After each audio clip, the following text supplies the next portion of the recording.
રાજ્યના ડીજીપીએ વડોદરાની મુલાકાતે ડીજીપી કે.એલ.એન. રાવ વડોદરામાં ક્રાઇમ કોન્ફરન્સમાં પોલીસ અધિકારીઓ સાથે કરી ચર્ચા, વડોદરા અને રાજ્યની સુરક્ષા વ્યવસ્થા અંગે કરી સમીક્ષા.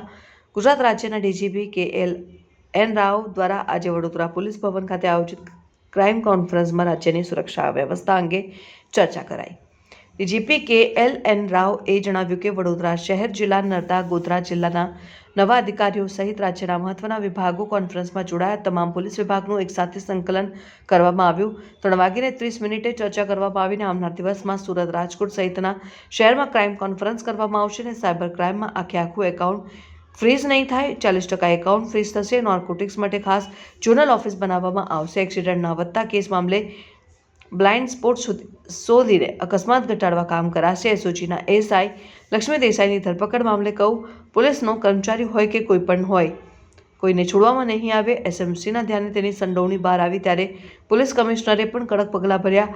પોલીસ કર્મીઓ પર ભાર ઘટાડવા તાજેતરમાં 10,000 પોલીસ કર્મીઓની ભરતી થઈ છે. પોલીસ કર્મીઓ આપઘાત ન કરે તે માટે અમે અવેરનેસ કાર્યક્રમ કરી રહ્યા છીએ. જનરક્ષકના વાહનોની સંખ્યા વધારવામાં આવશે. આ મારો એ પ્રથમ મુલાકાત છે બરોડા શહેરની, અને એ પ્રાદેશિક ક્રાઇમ કોન્ફરન્સ આજે યોજવામાં આવેલી છે.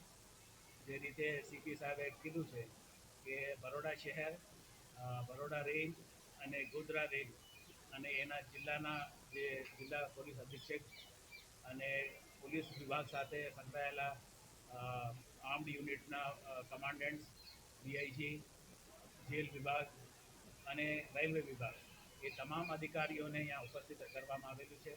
અને હેડ ઓફિસમાં જે પોલીસ ભવન ગાંધીનગરમાં જે અધિકારીઓ બેસે છે કે cyber centre of excellence, anti narcotic task force, state traffic branch અને સીઆઈડી ક્રાઇમ, આ રીતે જે મુખ્ય મથકમાં બેઠેલા અધિકારીઓને પણ यहाँ પર ઉપસ્થિત રૂબરૂ કરવામાં આવેલી છે, તાકે એક હોલ ઓફ પોલીસ ફંક્શનિંગ એકબીજાને જે મદદ હોય અથવા એકબીજાને જે ગુડ પ્રેક્ટિસીસ હોય એ સમજી શકે અને એક સિનર્જિસ્ટિક ઇફેક્ટ એકબીજા સાથે મળી સારી સંકલન કરી અને એક સારા પોલીસ વિભાગ તરફથી એક કામગીરી થાય, એ એક આયોજન હતું.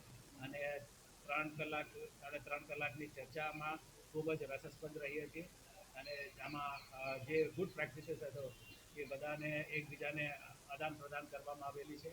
અને મને આશા છે કે આ એ બહુ ઉપયોગીદાયક થશે. એકબીજાના મુશ્કેલીઓ, લિમિટેશન્સ ઓર એક્સપેરિમેન્ટ્સ ઓર જે સારી કામગીરી છે એકબીજાને સમજી શકાય અને આગળ વધી શકાય એ દિશામાં આજે ચર્ચા થઈ છે. અને આવતા દિવસોમાં પણ બીજા સેન્ટર્સમાં પણ સુરત, રાજકોટ, અમદાવાદ, ગાંધીનગર એ રીતે અમે પ્રાદેશિક ક્રાઇમ કોન્ફરન્સીસ યોજવામાં આવશે. ધન્યવાદ.